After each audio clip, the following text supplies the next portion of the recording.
There are new concerns about listeria contamination. Recently, consumers have been asked to check the milk they're drinking, the meat they're eating. Now it's frozen waffles. CTV's Heather Wright has details. The latest recall, frozen waffles, with consumers being told to check their freezers after hundreds of products could have been contaminated with listeria. In Canada, those brands include Great Value, Compliments, and No Name.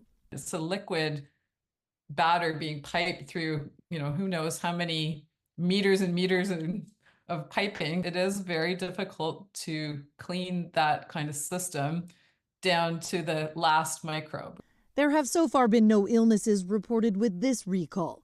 Earlier this year, the Canadian Food Inspection Agency says there were at least 20 listeria infections linked to contaminated plant-based beverages.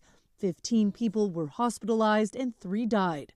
In the case of the recalled waffles, the listeria was detected during routine testing, a sign experts say that safeguards are working.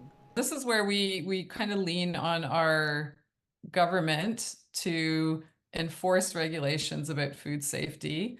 And with supply chains increasingly interconnected, contaminated food can travel quickly.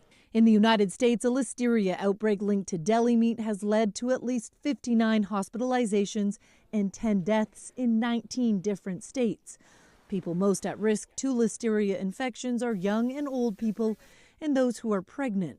Anecdotally, it appears that there are more listeria recalls and outbreaks. Lawrence Goodridge is the director of the Canadian Research Institute for Food Safety at the University of Guelph and says companies need to go beyond simply complying with regulations. Food producers have to develop a culture of food safety. That is, to produce safe food, not because they're forced to legally, but because it's the right thing to do. Anyone with these contaminated products is encouraged to either throw them out or return them to the store for a full refund. Morella. Heather Wright is in Toronto.